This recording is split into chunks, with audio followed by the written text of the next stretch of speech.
sharing with people and then I will start.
Yeah. Okay, Tanvi, are you ready? Absolutely. Yeah. Yeah. Good morning, USA, Canada. Good afternoon in England, Europe, Africa. Good evening in Asia Pacific, Thailand, India, Malaysia, Singapore, Sri Lanka, and late good evening in Australia. Welcome to the weekly series, hashtag Women Power, a Global Movement. I am honored to have with me this evening the guest of honor, Tanvi Bhatt from India, well-known personal branding pioneer of the country and globally spreading her wings very strongly. Indeed, my pleasure to welcome you, Tanvi, to my show. Thank you. Thank you so much, DK, for such a lovely, heartfelt, warm welcome. It's such a pleasure and an honor to be here on your platform today. Let me introduce you first, and then I will go further. Sure. Tanvi is one of the pioneers of the personal branding in India. She empowers leaders to become thought leaders and thought leaders to become legends at her organization called Tanvi Bhatt International, which is India's premier personal branding company. She is author of Tools of Transcendence, the secret tool of thought leaders who build iconic personal brands, a book that teaches leaders how to think, act, and become thought leaders in the industry. The go-to speaker and authority on personal branding in India, Tanvi is recognized as personal branding expert for the CXO's level by Economic Times, where she writes on all things personal branding under the signature column hashtag brand you, brand YOU.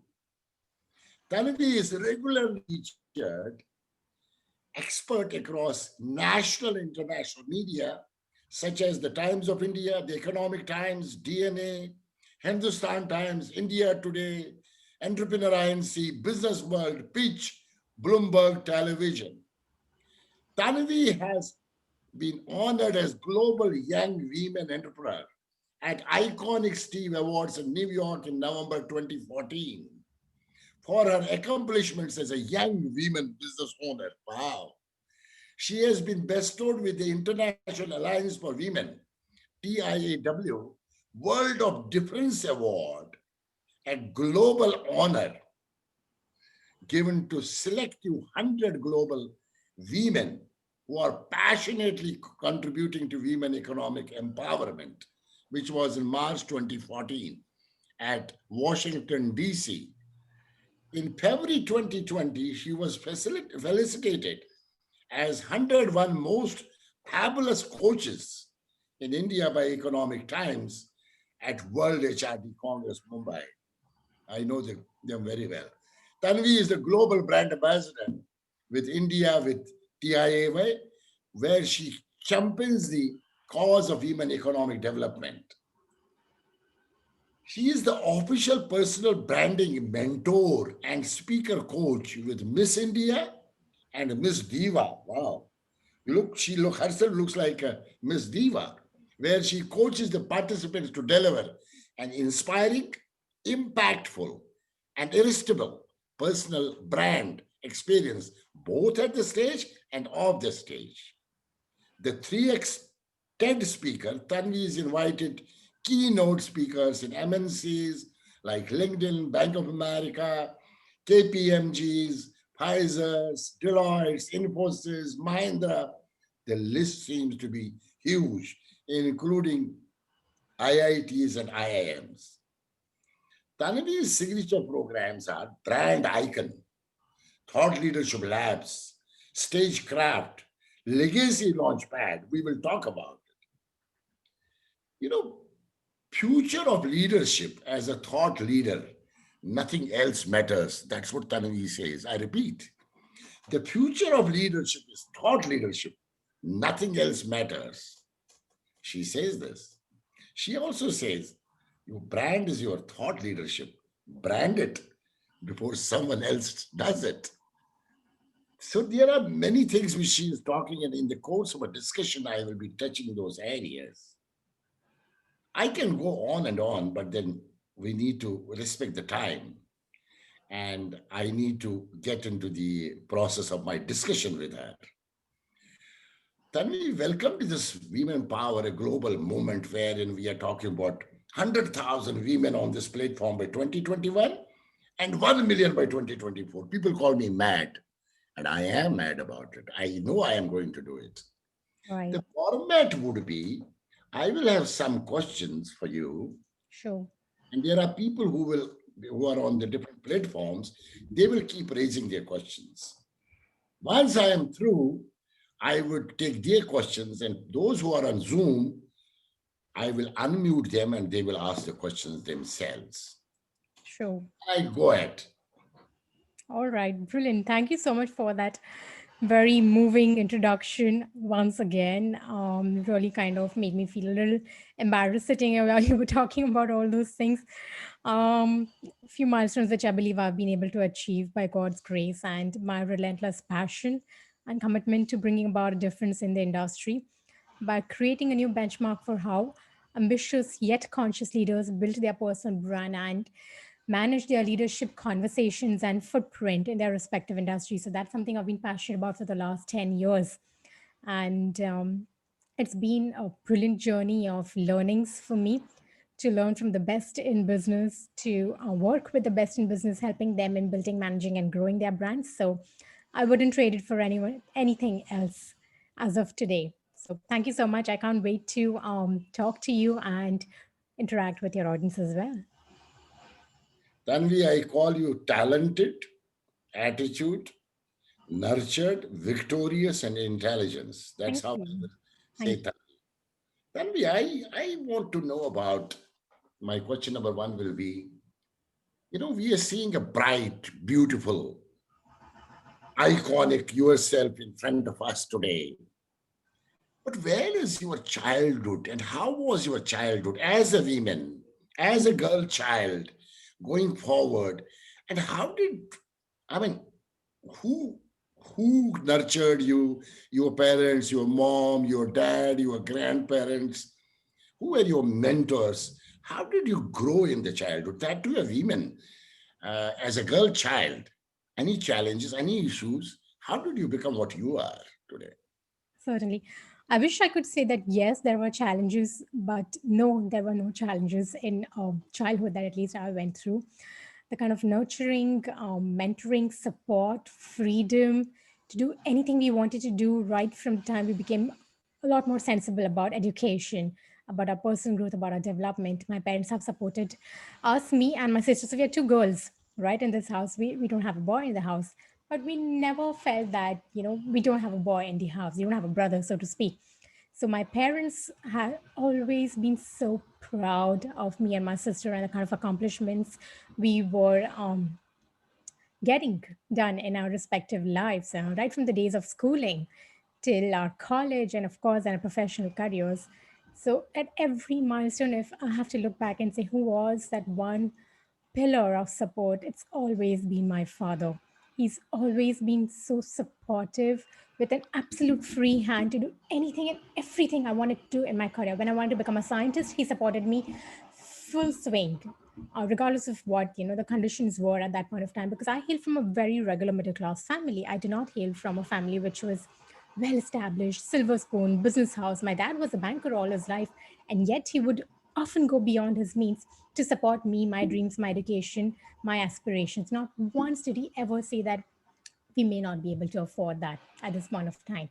So I really attribute all my success, all my accomplishments back to him today, because if it wouldn't have been for his relentless support, encouragement, and that pride as a father that he had in what we were growing up to become, I wouldn't be here today.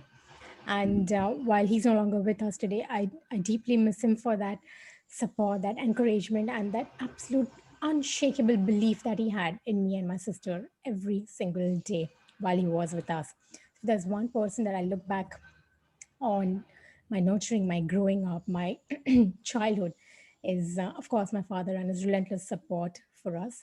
Having said that, my mom has devoted her life in bringing us up and ensuring we get the best of education. And at least I was always a very competitive child. And that is something that's been ingrained in me by my mother. So right from our school days, whether it was our primary schooling, secondary schooling, we were always taught to outperform ourselves. And that is something that's been ingrained deep into my DNA today. And today, also, whenever I'm contributing to the industry with my work, I'm always looking at how do I outgrow myself, outperform myself, and out deliver what I had added value to my clients during the last time around, during the last session of coaching, consulting, etc. So, yeah, I think those subconscious culturing as parents that they've given to us has helped us become who we are today. Fantastic. So both father as well as mom both have played a key role. Absolutely. They have been your mentors, and that how do you overperform, how do you outgrow in whatever you do has been given by your parents.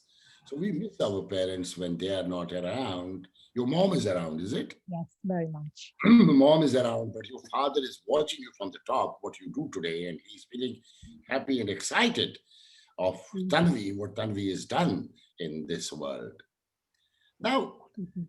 while you were moving on a journey, which is from a childhood into school and to college and to university, who impacted you in your uh, life personally as well as professionally? Because what we do between 9 to 6 has an impact on 6 to 9, and what we do between 6 to 9 has an impact on 9 to 6. So we cannot keep it away. So personal and professional are connected. So who were your role models where you were growing? Because at that point in time, you did not know, you were into an unknown, unheard, and unbelievable future of yours. But Right. there must be some mentors, some role models where you were looking at and seeing that I should be like this one day in your journey of excellence. Sure. So it's very funny, DK. I never had a role model until I entered the corporate world, until I became a professional. Because, like I said, I was extremely competitive as a young student. And for me, my role model was my performance in the previous semester, or what I was able to achieve the last time around when I was undergoing, the tests of life, college, or education. I always wanted to challenge myself to outperform myself. So if I have to say it in a very humble way, I was always my role model because I always wanted to be better than what I was, a few months ago, a few weeks ago. But only when I realized that, okay, while I do what I do is amazing, there's so much more outside of this whole ecosystem that I was encompassed in during my education.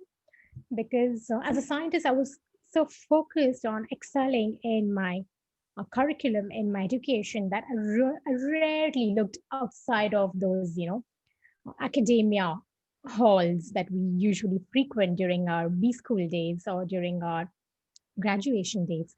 But once I stepped out of my academia, I ventured into the corporate world. I started realizing what are my deepest passions. What is it that I love to do? What is that I'm really good at doing? I discovered my strengths by putting myself to actual real life challenges and not just the academia of life.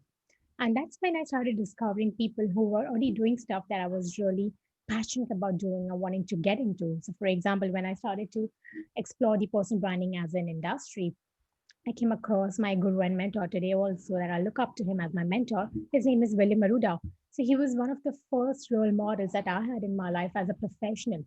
And I've always aspired to do the kind of work that he's been able to do in this industry of creating a global multi-billion dollar personal branding industry 20 years ago when nobody even knew what personal branding is.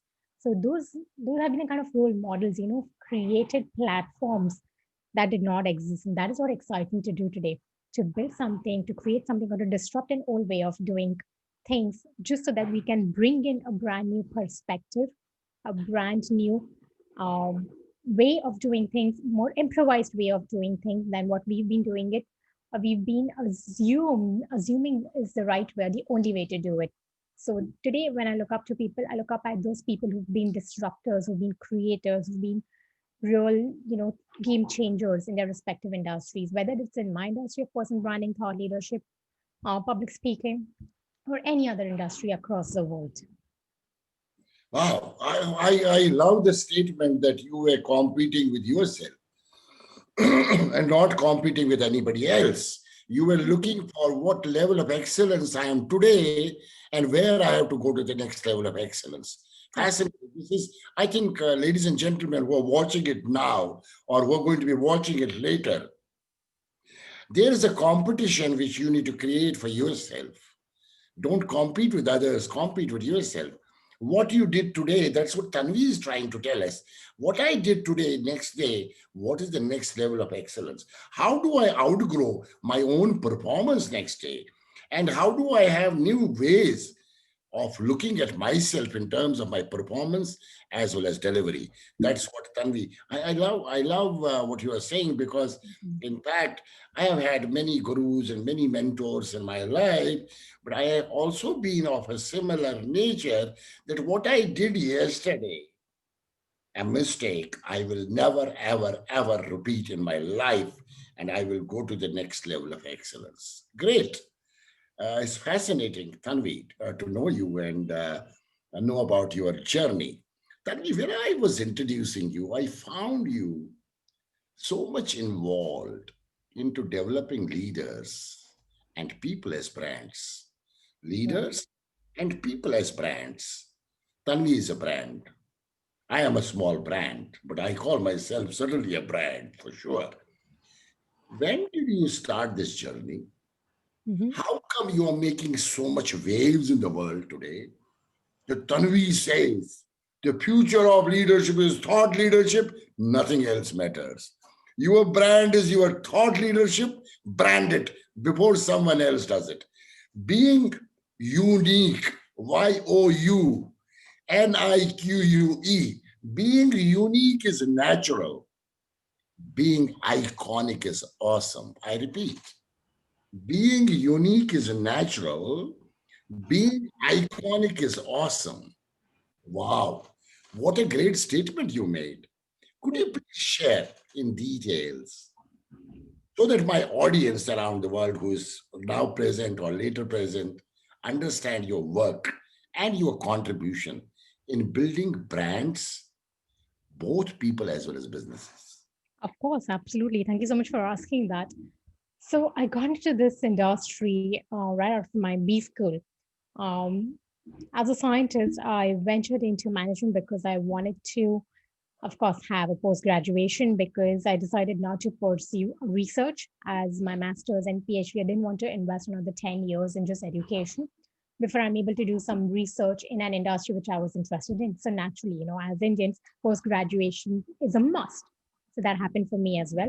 During my post graduation, I fell in love with branding. I realized I always had this creative streak. I've always been a poetess at heart. And when I channel that creativity into the concept of branding, I realized it's not only a strength, but I absolutely feel passionate about doing this.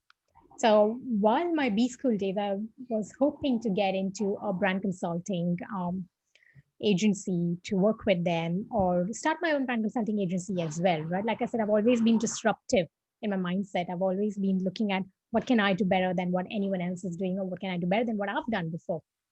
So the aspiration from a very young age was entrepreneurial, but I just didn't know that it's probably going to happen immediately on stepping out of the B school. In fact, I'd got my campus placements done and I was looking for jobs in fashion houses and stuff like that because at those times, those were my areas of interest or industries that I wanted to get into. But nothing clicked. And for the very right reasons, I was always, I think, meant to be an entrepreneur. And that's what I ended up doing. So when I was just stepping out of B school and trying my hands at multiple things, I realized I don't want to do any of these things because I really want to work with individuals and helping them learn the certain art of personal and corporate excellence, which I was naturally good at because I had groomed myself right from engineering days to grow into a very, very seasoned speaker, a very eloquent communicator. And those are the things which then, started coming naturally to me.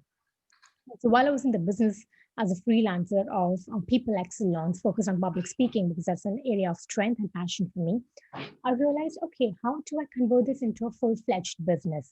So I was doing a little research and I came upon the whole industry of personal branding, which was like a multi-million dollar industry in 2011, is what I'm talking about, in the US. And I started looking around in India. I'm like, who can help me probably put together something that will enhance my existing skill sets and the kind of work that I'm doing in people excellence to make me stand out in the industry? Because like I said, I just didn't want to be another coach in the corporate world. So when I was looking around, I realized nobody is doing anything in India. And I'm not even talking about 1980s, I'm talking about 2011. Okay, the social media age had arrived, but still there was nobody in India doing anything at a very formal, at a very professional level in terms of offering services to entrepreneurs, coaches, CEOs, CXOs who would want to build a strong, powerful personal brand, who would want to be known in their industry for the value they bring on the table, and would want to be positioned as a thought leader of their industry. And I was amazed at the opportunity or the lack of an industry, so to speak. And I decided, brilliant, if nobody's doing anything on this, I am going to be the first person who's going to venture in this space in India. And then, of course, being the research geek that I am, I went on a research spree. I tried to understand who's doing what across the world. How can I learn? From whom do I learn? Who's the best in business? And that's when I came across William Aruda, like I mentioned earlier, who had created the whole industry, who had commercialized the industry of personal branding by offering coaching certifications to aspiring people like me who wanted to venture into the industry. Having said that, 2011 was the time I ventured into the industry. Of course, it was very challenging at the onset because nobody knew what the industry is all about. Nobody knew what I'm bringing on the table. So forget having consistent business. It was difficult to even make people understand or aware of what I've been doing or what I can offer to them, how it will help them, and so on and so forth. So literally, for the first 3 to 5 years of my business, the focus for me was awareness building, education, and helping people understand the concept and philosophy of personal branding, because people would always confuse it to be something called image management, which it is absolutely not to begin with. So it was quite an experience for me to be the first voice on the scene, the first benchmark of quality in terms of what personal branding curriculum is supposed to be, what a coach is supposed to bring on the table, how do you work with CEOs, CXOs, and helping them build their personal brands. A lot of firsts were naturally, there in my path of growing as a professional, and I enjoyed every single moment of it. And naturally, during those milestones, Economic Times column happened.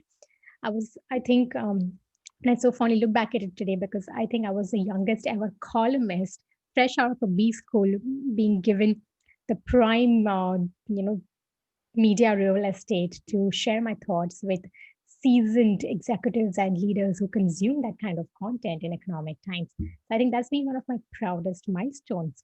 as a professional. And then, of course, over the last, I think, 9 years now, having got the opportunity to work with some of the most amazing, visionary, thoughtful leaders across our country as well as across the world. It's been such an enriching journey for me as well because there's been so much of mutual learning that's happened. Of course, while working with clients, you learn also from them because they've got like over 20, 30 years of experience that they've gone through in their corporate careers and legacies.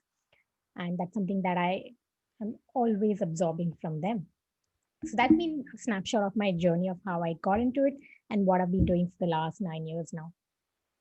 So, Tanvi, thank you so much. I have done a lot of work before talking to you today formally on this show, and I have spoken to some of your clients where you have added a lot of value. And I have got fascinating report about your work, what you have done them, and what have you changed in their lives. I must compliment you for Thank what you. you do as an resource who is actually, as you're rightly saying in the beginning, it was like image building. It is no more image building. True. I mean, even to create an awareness, you would have done a lot of work, and it would have involved a lot of meetings with such people who are not even interested to discuss that kind of a approach. True. And today, probably it is getting easier because now the world has changed and Correct. people think about it. Yes, this is important, brand is important. I have Hmm. another question to you. When I see you, having said that, I see you as a key change agent, key change champion, contributing to the lives of people as business leaders, the products, the businesses.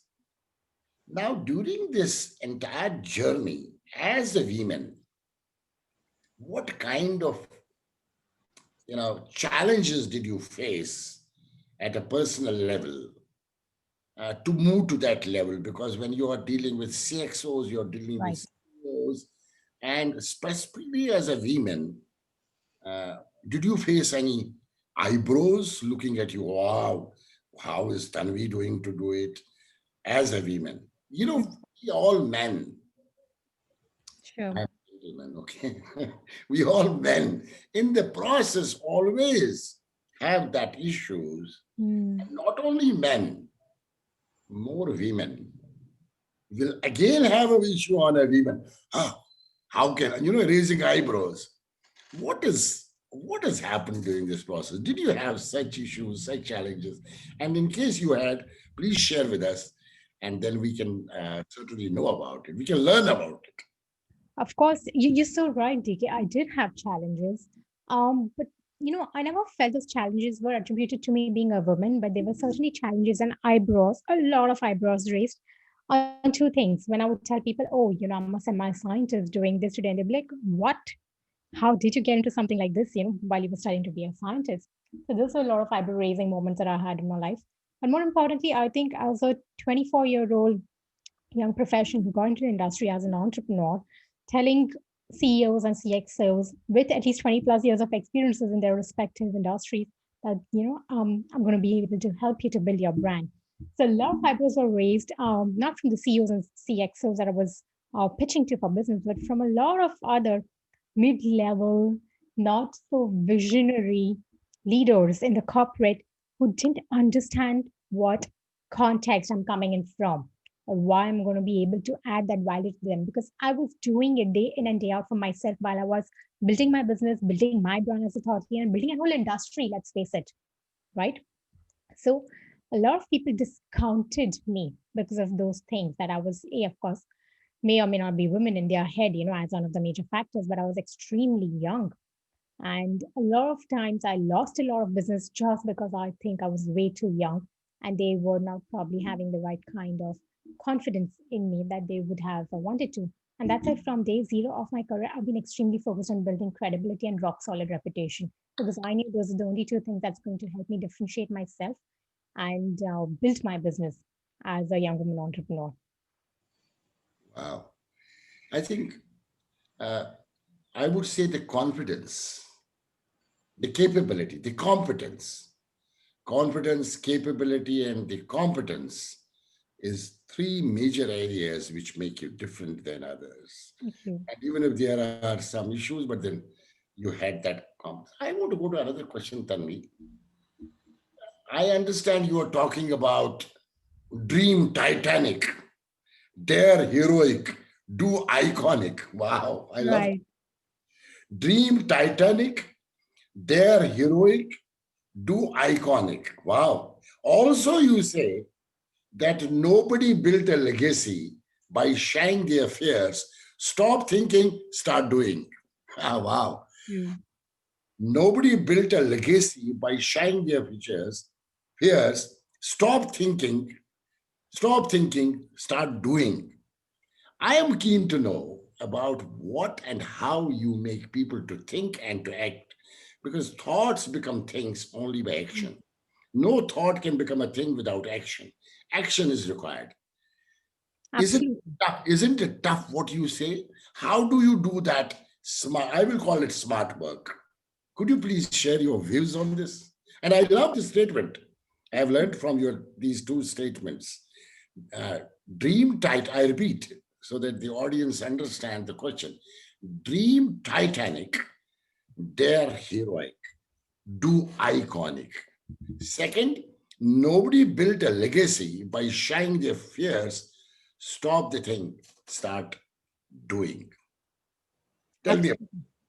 I very. think both these I philosophies have I been. am impressed by your statement, Thank you. and you're younger to me by age and experience, but I respect you what you have done in this sphere. Beautiful. Thank you. Thank you so much, DK.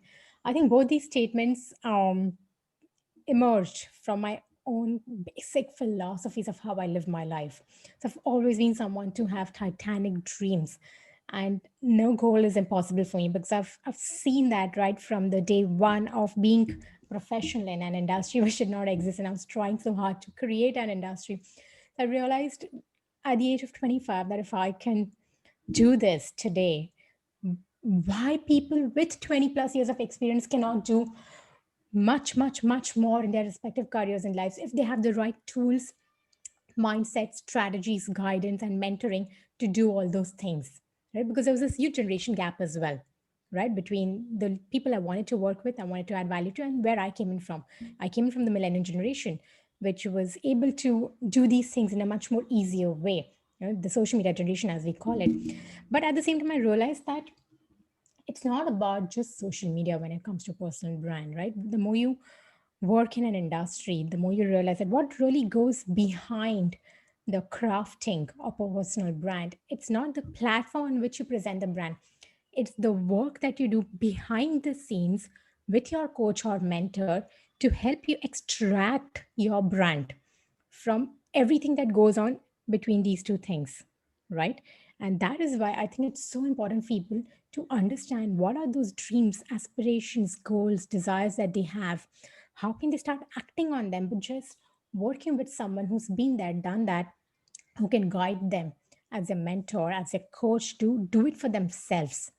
And then go and actually take that first step with the right roadmap, tools, strategies, and insights to do it because it's been done before. It works. It's a guarantee. You just have to take that first step with courage, with conviction, and with commitment to your own self, your own career and legacy. Because if you're not going to do it for yourself, nobody else is going to do it for you, right? And that's where I think the word legacy is so dear to me.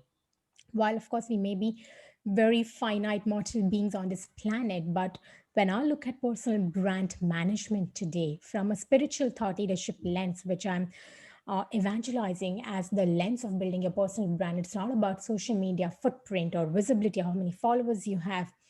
It's all about infusing your spiritual thought leadership in the work that you're doing. It's about asking yourself fundamental questions. Why I want to do this? Why do I have this dream? How does that make me happy?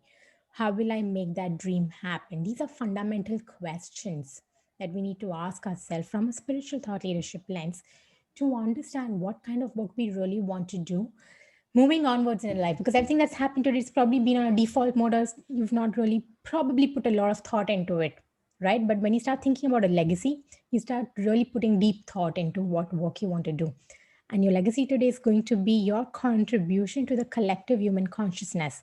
Because that's what we as spiritual beings in a human dimension, in a human existence, are meant to do today, to enrich the entire collective consciousness with our own brand of consciousness, to do something that nobody else is capable of thinking or doing it in the way we are able to visualize it and build it with our own combination of unique strengths, skill sets, aspirations, passions, and the drive that we are born with to make that difference. Because I think we all have a written spiritual destiny that we come here to fulfill with every lifetime.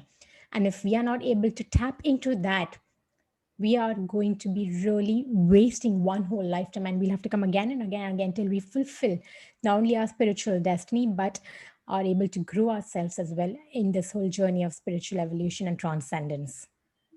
That was really marvelous, the way you responded to this particular question. And I think my audience would be really happy to know about it. And I think uh, when we talk about legacy, when we talk about iconic, and I'm very clear, you are actually hitting hard on people to be thinking about legacy word and thinking about iconic. It's every day talking about that I am the best, I am the best, I am the best, I am the best, I am a champion, I am a champion, I am a champion. Who am I? I am a champion. And you're creating champions, you're creating change agents. Tell me, my next question would be, when I see your programs, your workshops, your books, even, you are an author as well, it's everything on leadership. I am also a student of leadership. I also teach leadership and I still learn leadership and management. This world has gone through a major disaster last 10 True. months. Unheard, unbelievable, unknown things have happened. BC is a history before COVID. DC is where we are in now, last 9 months, and we are doing a lot of work in DC. Correct. And AC is soon going to be there, hopefully. Hopefully. We will get after COVID soon. What do you think? Because when you're dealing with business leaders, leaders who hold positions of power in organizations, as owners, as professionals, what do you think are the key attributes of a great leader, especially during this pandemic? And agility in business is important, but compassion towards people is more important than Absolutely. agility. What do you think is a best mix of agility and compassion to go, grow, and glow businesses? I think one element you rightly pointed out, it's the power, it's the power or the reach that you have as a leader or a thought leader in your industry. But the second most important thing, I think, in today's day and age, the DC era that you spoke about, is purpose. Why are you doing what you're doing? Why should people be aware of your purpose? What is that big idea that you're bringing on the table from a lens that no one else can see the world? How are you viewing it differently? How are you going to impact people who come into your universe? Whether you are a CEO of a multi-million dollar organization, you're an author, you're a speaker, you're a coach, you're an entrepreneur leading a startup because you've seen and identified a lacuna in the industry and are trying to create a product or a service to fulfill that gap and drive an impact or a transformation with your work and contribution. It doesn't matter. Each of these guys are going to have to be driven by a deep spiritual purpose. Only then they're going to be able to wield that power to change things. Because only if you have a unidimensional power that you want to wield, but you don't have a purpose driving the change, it's not going to happen in today's day and age anymore. Because human dimensions like empathy, compassion, thoughtfulness are the things that are driving us as magnets, towards leaders who embody them, who personify these dimensions of thought in the kind of work they do. And that is something I always look at leaders when I decide whether I'm a right fitment to be their partner in this journey or not. I ask them, what is it that you are ambitious about? What is it that you're conscious about? Because ambition is going to be helping them drive that journey of getting to that powerful iconic status in their industry. But that compassion and consciousness about what they are doing, the heart or the soul in the right place, as we call it, is going to ensure whether they're going to be able to impact 10 people or 10 million people in the next few years of their work and life. So I think those two things are very important for me to evaluate and even understand, or make people understand that it's not only a strategic lens that you have to be looking at your leadership, your brand today as. If you're not going to supplement it with a spiritual lens of your thought leadership on why you're bringing about this change, why your idea matters today, why it is the right time, and why you are the best person to be championing this change that you want to bring about, it's not going to matter, because there's so much of clutter and noise that we are in today. So if you don't have this clarity as a thought leader, you're not going to be able to express it to your universe. And that is the starting point, I think. The clarity and that communication of your purpose and the passion with which you are entering into this change maker role that you've obviously consciously taken upon yourself, because every thought leader is a change maker, every thought leader is a creator of a newer, better, healthier, cheaper, faster, more economic, more successful way of doing something that was happening on a default mode up till now in their industry. Superb. I think we are talking the same language. We are also into leadership, and your ideas are totally aligned to what should happen in terms of, purpose. Right. Change happen, and unless there's a purpose and there's a mission, everything, we are in business. We need to earn money for, surely, for our business formulas need to have a return on investment for sure.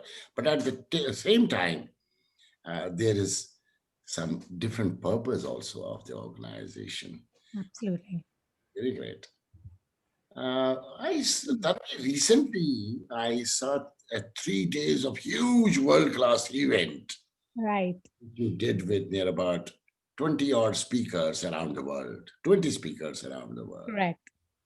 And I mean, we tried to be partnering you on this kind of a thing, but we had a lot of back to back things. So, whatever, Right. I have not been able to go through what was going on. And I would be very keen that my audience understands what kind of event it was, what did it bring forward, what were the takeaways, and how will the audience get to know in case they want to get into this. This is an opportunity for you to talk about this three Oh, days. thank you. Thank you so much. Appreciate that. So we hosted 21 of our generation's best thought leaders on topics of personal branding, thought leadership itself, public speaking, influence building, social media mastery, LinkedIn branding, video mastery for aspiring thought leaders, and how they can use these different dimensions of knowledge and tools that we have today in the industry of building your brand as a thought leader, of growing your personal brand at a global scale, to help them kickstart their journeys of thought leadership, of personal branding, of influence building, of social media branding and visibility, and so on and so forth. So we had a 3-day event where 21 speakers were hosted by me. I interviewed them. So they have shared such thought-provoking insights with us. Because what I realized over the last 10 years is it's great to learn from them indirectly, right? Because as indirect mentors, they've always been there to guide everyone who's interested in the certain school of thought that they espouse and evangelize. So I learned for 10 years by stalking them. But I think what's profoundly impacted me over the last 3 months of putting together this event is that, I learned from actually talking to them. I learned with them, I learned from them instead of just through them, through the knowledge that they put out. So I think it's so important for all of us today to actually start having dialogues with people that we look up to, that have been there, done that, who are our mentors and role models, to learn from them directly and not just through them. Okay. And that was the biggest learning for me after being in this industry for 10 years, that you always have something more to learn from the perspective of people who've walked this path before you and have done some amazing work in their respective industries, geographies across the world. And while it was an absolutely free event for anyone to attend for those 3 days, because we were celebrating the global launch of the Person Branding Festival. Today, if someone wants to attend that event, unfortunately, it's no longer free, but there's a very small ticket size for it, which is $49. You can get access to the entire summit's content, which means 21 plus hours of conversations, interviews, plus a lot of free gifts, bonuses, online courses, personal brand assessments, books, um, live workshops, etc., that you get as add-ons to help you not only just consume the content and learn, but go out there and start applying it with these extra tools, resources, and freebies that have come onto the table from all our speakers as well as from me.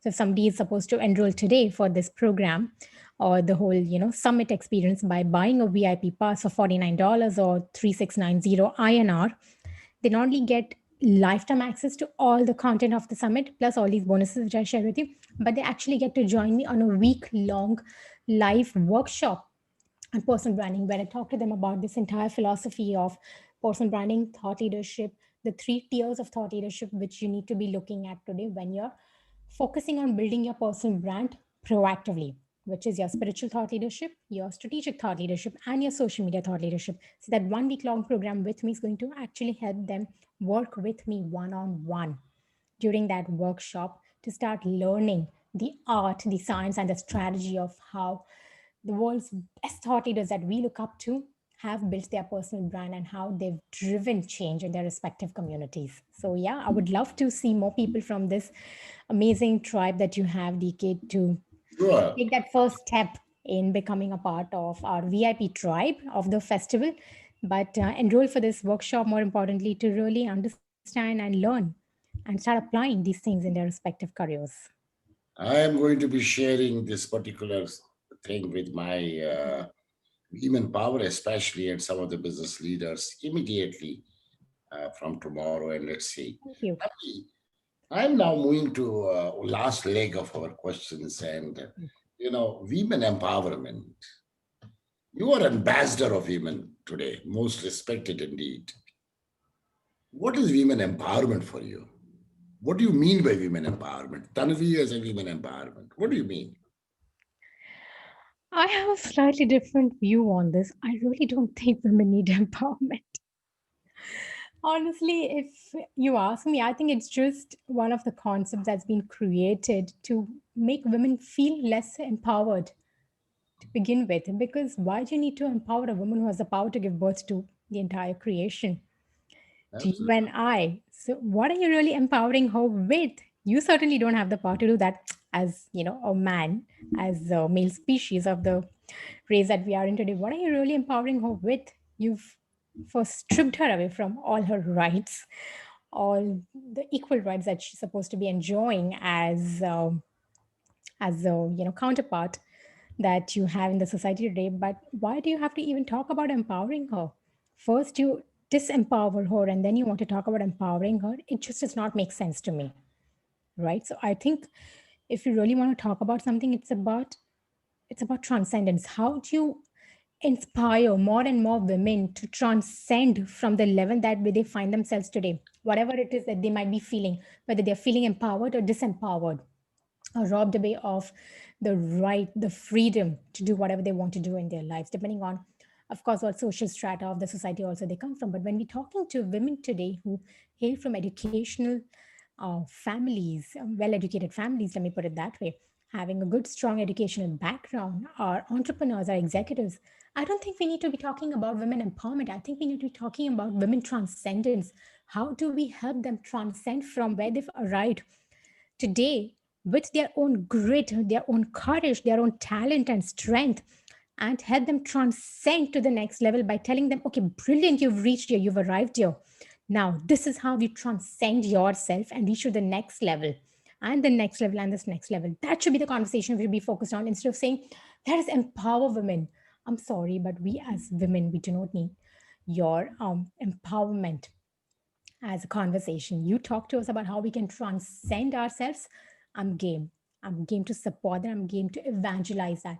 And that's what I've always been trying to focus on over the last 10 years. Stop talking about women's empowerment. start talking about women's transcendence, because that is what a woman needs today. That extra support, that extra guidance and mentoring to help them understand how they transcend and outgrow themselves and outshine everyone else that is probably looking at them as those pointer figures that probably still need empowerment in today's day and age as well. So, yeah, that's my take on it, honestly. Yeah, I think, Tanvi, you have been very beautiful on this, what you have spoken to me. And I have had many guest of honors here, IAS officers, ambassadors, police officers, business leaders, women empowerment leaders, and all that. And there have been a lot of talks on this women empowerment when we talk Correct. about strategic development goal of number 5 of the United Nations. And that is where we see before COVID, when I was told by United Nations to do this women empowerment, I created women power. Right. So in case you would like to go through women power, what I have created, each each word has a power. And I also don't believe in women empowerment. For me, women is quality. My mother has been the quality of life. True. Consider has one of the most women power of the world. Similarly, the other women who came in my life, my sisters, my wife, I don't have a daughter, my colleagues have been the power of the world from whom I am learning. I have learned. We do coaching together, we do training together. I have these women power now. I would like to go to this question. Hashtag global movement. Well, women power global movement. Right. 100,000 women by 21, 1 million by 2024, irrespective of caste, creed, color, nationality, and religion. 20 chapters around the world. And all these women power ladies are so dynamic, so smart that they are carrying the flag forward. My role is I bring in someone like you every Saturday to have Mm, a chat and share the journey of excellence. In fact, now, January, February onwards, my Women Power are taking 2 Saturdays from me. They want to do a similar one themselves, which right. is, I'm very happy about it. So I have 2 Saturdays to work on. Now, when we are talking about this, how would you, Tanvi Bhatt, support in this movement of women power? Give me your commitment. What will you do for us? Well, like I said, I am more than happy to be their source of inspiration, mentoring, to help them understand that we need to stop thinking about how we need to empower the women fraternity, but start focusing on dialogues around what it takes to transcend ourselves, where we've arrived as brilliant, but where we have the potential to reach and elevate our own personalities, our own talents, our own strengths by working with like minded people, by learning from like minded people, and doing things that are working today in the world to elevate our brand, our careers, our leadership footprint. And that is the contribution I would like to bring on the table. Those are the conversations I would like to lead for them. Fantastic. That sounds great. So you are part of my women power, sure. Now, Absolutely. my last question to you is two messages to women who are there right now watching. How can you give them a message how to build themselves as iconic? Two messages on road to success. Okay, brilliant. Uh, my first message or advice to you is that stop beating yourself up with the imposter syndrome. It's human, it's not a woman thing. We all have been guilty of doing that some point or the other in our lives. But when we realize who we really are, not just as human beings, but as cosmic travelers through time and space, experiencing a beautiful human dimension and life today, we realize the greatness, the potential that we have to manifest, the reason that we chose to come here on this time and space reality on the planet Earth is not to beat ourselves up thinking, I am not good enough. Stop thinking that. And the moment you stop thinking that and start realizing and absorbing the reality that you are a beautiful, unique, perfectly imperfect fragment of the cosmic consciousness, enjoying a beautiful holiday on the planet Earth. And you've come here with a purpose to experience life as we know it, and to, before we leave, before we depart from this vacation on Earth, contribute to this entire collective family of humanity with something that we've born with, a gift, a talent, a vision, a dream, that we have that voice not in our head but in our soul when we sit quietly for those moments in our day that we call meditations, that speaks out to us, that screams out sometimes, urging you to do something different, to do something more than what you've been doing till date. Listen to that voice, but find that voice in those moments of solitude when nobody else is there around you to talk to you, to disturb you, but it's just you sitting by yourself in your silent meditations. Ask yourself, what is it that I really want to do? What will give me selfish joy? What will give me so much of happiness and pride that I'm able to, if I'm able to complete that in the next few years of my life on this planet Earth? I will consider myself or my life as a success story or a fulfilled life. I will not have any regrets when I look back upon my deathbed that I wish I had listened to that voice at that point of time, 10 years ago, 5 years ago, 2 years ago, and done something differently. These are my two messages for you all today. That sounds great. And people are really going to look at those two messages. And personally, one message hits me hard to do that. And we are all on a temporary assignment in this world. We all need to True. go back and what are we contributing and how do we leave behind that, I say, iconic legacy. Now, I will come back to Absolutely. iconic legacy. And what is going to be written on the obituary when we are leaving this world? True. That's beautiful. That's impactful. I have now questions coming in. I have the first question I am seeing from Global Talent TV, Varsha Khurana. Varsha Khurana is saying, you have had a very easy life during childhood. Your mom and dad supported you, and you are what you are today. Tell me, in case you would have not had that, you would have a difficult times. Do you think you would have been there today? How and what? Varsha Khurana from Global TV. Well, it honestly depends on how we classify easy or a difficult childhood. I think I said I had a very happy childhood. I didn't have struggles in my childhood, right? Because I didn't have the right support, the right nurturing or loving parents or upbringing. But like I said, we had our own challenges at that point of time while we were growing up because we did not really hail from an affluent family, so to speak. And there were always challenges from an economic perspective, right? But having said that, we never made to feel that pain of not getting what we wanted to get in our lives.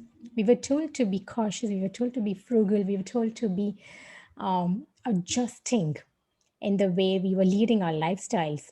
And that taught us a lot of value for financial independence. And that taught us a lot of respect for earning your livelihood, that you can really afford anything you want in your life. And if I had to look back and say that what was the biggest lesson from that journey, those struggles that we had as young kids, I think that financial independence and wanting to really never think twice before desiring something in our life from an affordability perspective is what really drove me. And if I have to connect the dots today, is what really drove me to excel in what I do, because I never wanted to compromise. So I never compromised in my work and performance in my academia or even today. I think that's a very beautiful. You never compromised. Yeah. And that's a very important message to all ladies and gentlemen. Uh, when we compromise on things, things can go different. Beautiful. Thank you. I have another question coming from this is Vijayanti, she's saying, uh, I have gone through your style of communication. Where did you learn your English communication? Was it from the childhood in an English school or you built on later? Your English seems to be great, she's saying. Thank you. Thank you. It is a result of over 15 years of dedication to master the language because I'm a good Jew, by the way. People find it difficult to believe because I do not have the typical good Jew accent that they assume I would have when they come to know I'm a good Jew. But I did not have an easy childhood because we didn't have the culture of speaking in English at home. We tried to do that in school during our primary and secondary schooling, but I think it was a few moments of sheer embarrassment that I've gone through as a young girl in school, which really made me realize the importance of having powerful command on language. And when I was 15, I think, no, 14 or 15, something like that, few things happened which made me realize that I will never ever be embarrassed again in my life when it comes to my communication skills, when it comes to the command I have over the language, English to begin with. And when I started growing, I started ensuring that I learn the art of speaking, the science of communication, the eloquence with which you share your ideas, whether you're talking one to one or one to 10,000, because I've graced stages of those stature. I've always had this one dream and aspiration because fortunately, when I chose this profession, public speaking came as, a must have skill in that. And I promised myself that I'm going to do absolute justice because I was petrified of public speaking because of the schooling I had, because of the embarrassment situations I've had during the, impressionable ages of 14 to 15 years of my life when I was that young. So I promised myself that when I speak on the stage, I'm going to leave such an impact on my audience that one fine day when I'm done speaking and delivering a talk, hopefully live very soon again, the audience, at least one person, chalo, not the entire audience, one person in that audience will stand up and tell me, Tanvi, please don't stop talking. We love to listen to you. That's my dream. And everything I do to enrich myself to be that extraordinary orator is driven by that dream and passion. I love you for this statement, and I would certainly like you to be part of my program, which we do executive presence. Mm-hmm. We do it executive presence for the United Nations leadership across the world. And this executive presence is a very powerful program which we have Brilliant. developed over the years. And we have trained senators, directors, we have trained, ministers, member of parliaments. Along with executive presence, we have trained them on diplomatic etiquettes, which is Correct. where you can certainly be part of our game plan. Let's get connected on that. I have got another question now coming in from, this is Amresh Raizada. Amresh Raizada is asking, you are looking so beautiful. Are you married? And is your husband supportive of what you do in terms of meeting so many business leaders? Amrish, thank you for the compliment. Fortunately, my husband's not around, and fortunately, it's a virtual thing, so you're safe. But yes, I am married, so that just improved when I said my husband. Yes, actually, you know what? I met my husband of today when I was studying in my B school, and he's been an integral part of my journey as an entrepreneur over the last 9 years now. And I don't think I would have been an entrepreneur if not for him. I would have probably, given up saying that, not my cup of tea, don't hail from an entrepreneurial family. I think I'll just find a job that, resonates with me in the industry. I don't think I have what it takes. But he's the one who's been my backbone over the last 9 years to inspire me, to mentor me, to teach me the ways of business because he hails from a business family. So that was a good thing for me to learn from somebody so close to me and understand how to really navigate the world of business as a woman leader or entrepreneur, whatever you call it as. So thank you so much for that. Very great, Amrish. You got a response to your question. And now I am unmuting this on Zoom, Mr. Vivek Harkoli asking a question. Mr. Harkoli, I have unmuted you. You can ask the question yourself. Good evening, DK Bakshi. Good evening, Ms. Tanvi. Hi, Vivek. Good evening. Thank you for sharing, your time with us today on a Saturday evening, and I can't wait to see how I can help you. It's great to hear your views, and I'm delighted. For me, knowledge was one thing, but I like the word that you said, dimensions of knowledge. And I Hmm. think this is what struck me.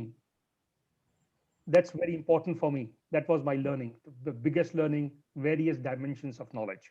Thank Now, you. I have two questions, if I may be permitted by Dr. Bakshi. Please go ahead, sir. First question, Tanvi, is you said there was no challenge for you, and therefore you needed to continuously improve yourself. How did you know what was your challenge? How did you try? Who gave you this? There has to be a mentor. There has to be somebody guide to tell you, yes, this is what needs to be improved. So how did you know that this was your weakness and this is what you needed to improve? That's the first question. Sure. The second question is, we talk of you talk of leadership, branding of leadership. Is there a branding at middle management level? And if yes, how does one go about it? Very good question. Brilliant. Both questions are brilliant, Vivek. Thank you so much for asking them. Vivek, when I said there were no challenges growing up, I was referring to my childhood, like literally my primary and secondary schooling, okay, because that was a context that DK asked me the question on. While there were no challenges in terms of there was no lack of support, I think there was sometimes too much support, too much pressure, too much competitiveness, which was instilled in us by our parents and by our family members, is what I fondly today remember because that constantly kept on pushing us to outdo ourselves with every examination. And you know how we are, right? As Indian parents, if you have kids, we want our kids to outperform everyone else.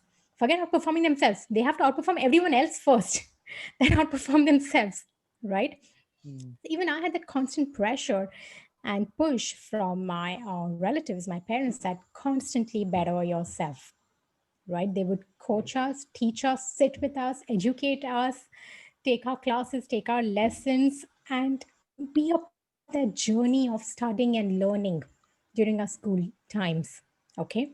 Mm. And that really pushed me to excel in everything I do because I never wanted to disappoint them because I was seeing the kind of contribution they were putting in our nurturing, in our education to help us constantly learn and excel in education and studies at least. And while having said that, it was not only about education and studies, we would really come off with flying colors even in extracurricular activities. So I've won gold medals in chess tournaments, in dance tournaments, in poetry, in essay writing. I was really really bad at arts and drawing and all, but everything else in terms of creative extracurricular pursuits, I was strongly encouraged to excel at all those things as well. So it was not just academia or education or exams, right? So that got instilled in me at a very young age. And when I started growing into my life, when college happened, degree college happened, MBA happened, I think by MBA I had kind of realized that there's really no purpose of that competitiveness because when I joined MBA, it was not an IIM league, of course, to begin with. I was trying to build my freelance business, like I said earlier, and trying to study at the same time. So I was studying in Bombay itself in a B school, but I realized I don't need to excel per se in my MBA because it was not serving the purpose for me. For me, by then I had matured enough to realize that I don't need to ace every class. I don't need to top every class. I did that religiously in my engineering days, but I realized I probably don't need to do that anymore. I have to be selectively focused on those areas that I want to excel in. And those are the times when I realized my passion lies in branding. So I started pivoting from the whole mindset of total and absolute excellence in everything to selective excellence in what drives me, what I'm good at, and what I want to really build my strengths and skill sets in. So I hope that answers your first question. In terms of Yes. mentors that you're talking about, like I said, I found mentors or role models once I entered the professional world. Until then, I was not even seeking mentors. For me, my benchmark was my previous performance, always. Okay. Mhm. But when I started seeking mentors in the professional world that I entered, I realized that the weaknesses, if you were to call it, that I had, what that I was very young, if I can call that as a weakness. But today, when I look back, it was really a strength for me because I have so much more time in my life to do so much more that I want to do. But from a business perspective, it was a weakness, definitely, that I didn't have. Like in India, we always value gray over guts and glory for the work that you're doing. I didn't have the gray back then really, showcase to the world. Like, oh, I have 20 years of work experience. I had less than 2 years of work experience in the industry that I was being in, but I had tons of guts to do something that nobody had ever thought of doing at that point of time. So, yeah, I think in terms of weakness, if I had to pinpoint something, that was a perceived weakness from a tangible business accomplishments perspective. But apart from that, few weaknesses that I had early on realized in my own life were my own speaking skills during my schooling days, which I gave you an example of just in the previous question. And I've done every possible thing I could have done humanly to outgrow that weakness and convert it into an invincible strength today when it comes to my speaking prowess. So I hope that answers both the questions. And of course, I've had mentors for that. I've had people that I look up to, role models for that. If you would like, I can definitely name a few of them. From an India context, I've really looked up to this lady called Sabira Merchant. She's been a coach and mentor to me. I've learned firsthand from her because she's the best in business when it comes to speaking prowess and diction and the way you communicate eloquently. From across the world, I think Robin Sharma is someone I personally look up to. I've always been a fan of the clarity and enunciations that Barack Obama would have. And yeah, I think these are a few people that really have Very inspired good. me to constantly learn and implement those things in my own speaking skills. Thank you, Wow. Tanvi. That was great. Thank you. Vivek, thank you so much for joining. Vivek is one of a very respected business directors who worked globally in near about 45 countries Um, around the world and well-known business director. wow. So, Vivek, if I had to quickly answer your second question about thought leadership being a C suite thing or mid management level thing, going back to my story, I was a 24-year-old kid back then manifesting thought leadership in what I was doing, trying to build an industry and carve my own identity, brand, and business as a thought leader. If I could do it at 24, I think kids today, younger kids, young adults, and professionals are doing it right at 16, 17, 18, 19. Thought leadership has no age, has Yeah, no sex barriers, has no experience barriers. It's about that idea or that opportunity that you can see or absolutely. create that others are not able to. And that is thought leadership. What you do thereafter is separate, it's strategy. Thought leadership is being able to tap into that idea opportunity or the industry intelligence and create something that will change the rules of the game again. Thank Wow. you. Thank you. Fantastic. I love that word. I mean, it's the fact there's no age for it, and thought leadership can be learned at any time. Very good. There's one Mr. S.K. Bose. Okay. Would you like to ask a question, Mr. Bose? Are you there? I can. Yes, Mr. Bose is Indian Oil Director HR. Am I right, sir? You have to Wow. say I'm executive director. executive director, sir. Okay. Yeah, executive Uh, director. Yeah. am I audible? Yes, Bose, sir. Better. Please go ahead. My question is, ma'am, what is the process for image building? Okay, Mr. Bose, thank you so much for joining us today. I really appreciate your time. Um, I have to say, I don't want people to focus on image building. And I'll tell Yeah. you why. Image management as a concept advocates that you manage something that you want to project to the world. Okay, so you know what is shadow art, right? Like you used to make those rabbits and everything in front of light sources that would project a shadow, right, on the other wall or plain surface. Image management is like that. You are trying to project something which may or may not be true. In most of the cases, it's not true. That's why you're calling it an image. Personal branding is the exact opposite of managing an image because it is birthed from your authenticity of who you are, what makes you unique, what makes you exceptional as a leader, thinker, what is your passion that is driving you to do the work that you're doing. How are you channeling your strengths and skills into creating a difference in your own organization, in your own industry, for your own teams. Image management doesn't address any of these things. The so-called concept of image building would probably tell you to wear the right colors, speak in a particular way so you come across as a professional person, act in a particular way to ensure that you are perceived in a certain way and you're not perceived as a mannerless individual. These are the few dimensions of image management. Okay, so if we really have to focus on something that does justice to our amazing talents, brilliance, and genius that we bring on the table, I would strongly encourage every single leader to focus on their thought leadership, what they do different, better, and exceptionally well compared to anyone else in their industry. And that is how you need to be focusing on building your personal brand instead of focusing on just maintaining an image because you want to be perceived in a certain way.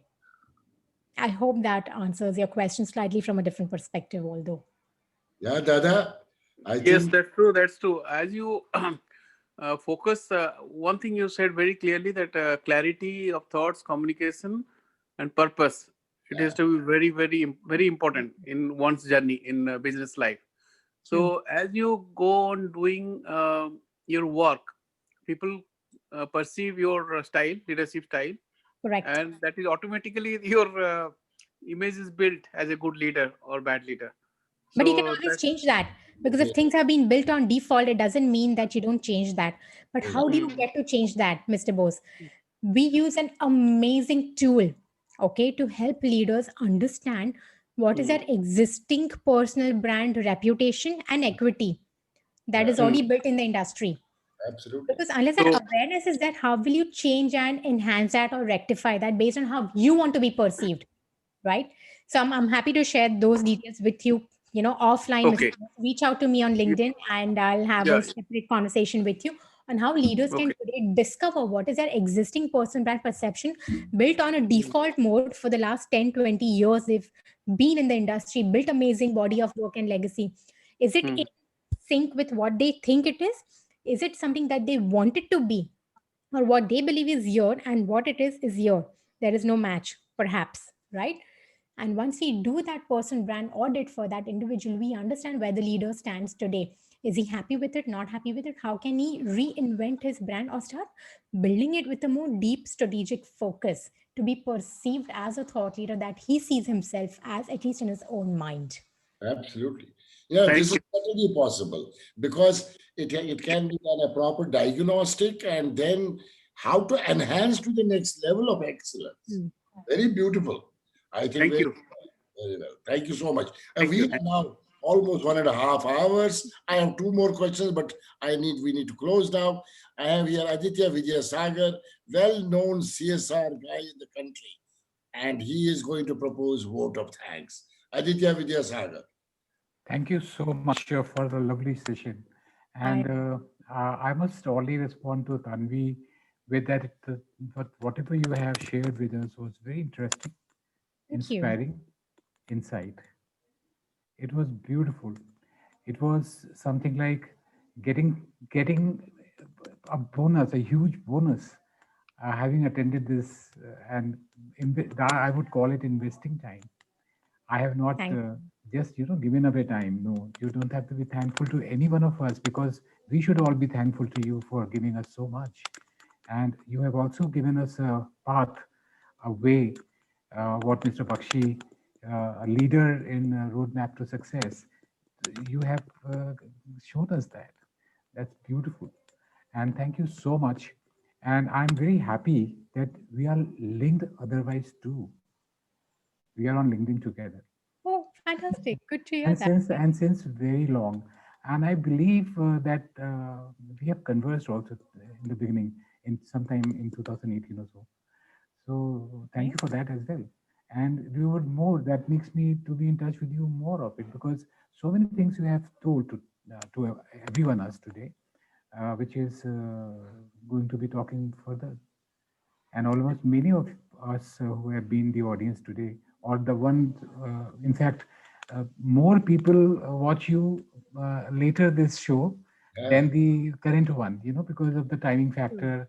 As yeah, and when to get time, they tune in.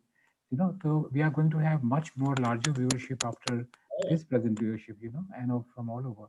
And the beautiful thing is that it will be available. Anyone can access to it anytime. That's again a wonderful thing.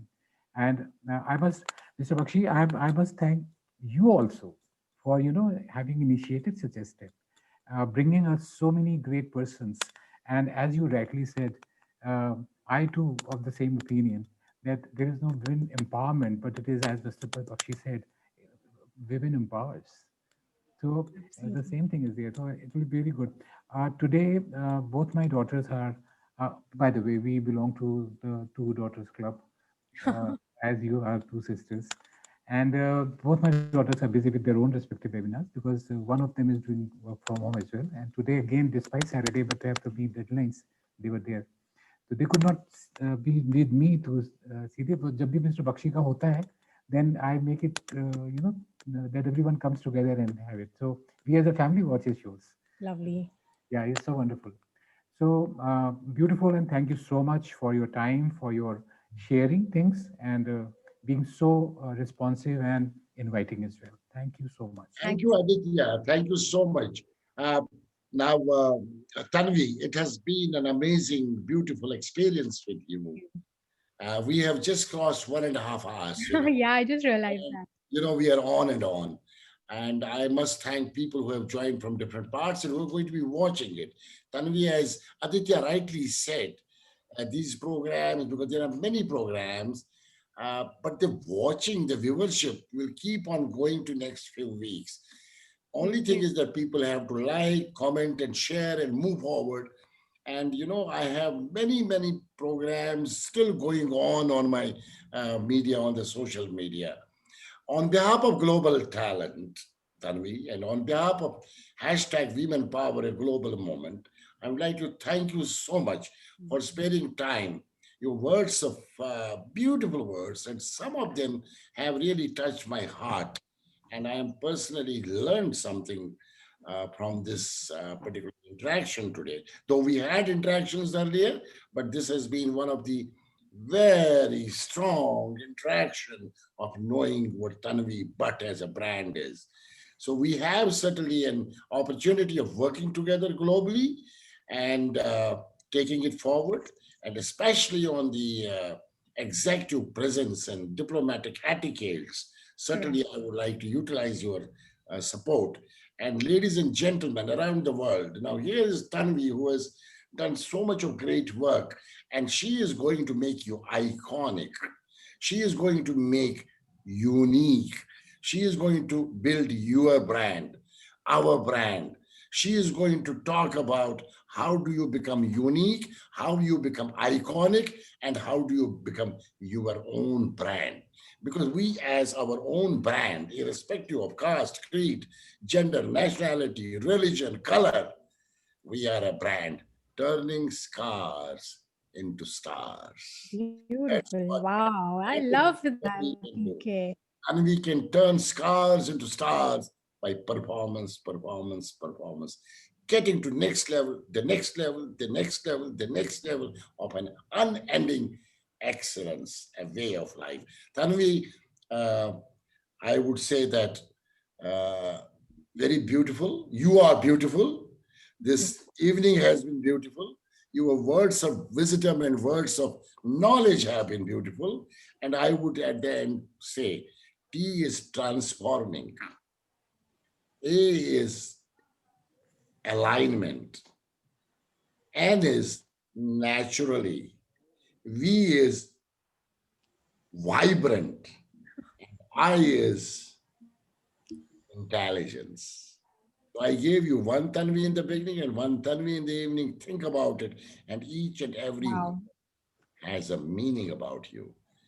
And when you develop yourself to be someone looking for excellence, excellence, and excellence, I'm a TQM man. I'm an HR and TQM. I'm trained by Dr. Taguchi, the Living Guru of Quality Management.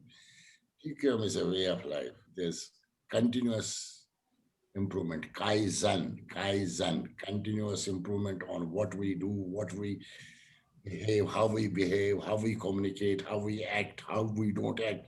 It's a continuous process of Kaizen. All the best. Good luck. Ladies and gentlemen, that was Tanvi Bhatt from India. Well known. She is going to build you as iconic and unique. Thanks a ton, Tanvi. Thank you. And thank Thank you, you. everybody, for joining. Thank you, Varsha and Amresh, for the support as always. And good night and have a great time ahead. Before it Tanvi, is put off, can I please butt in?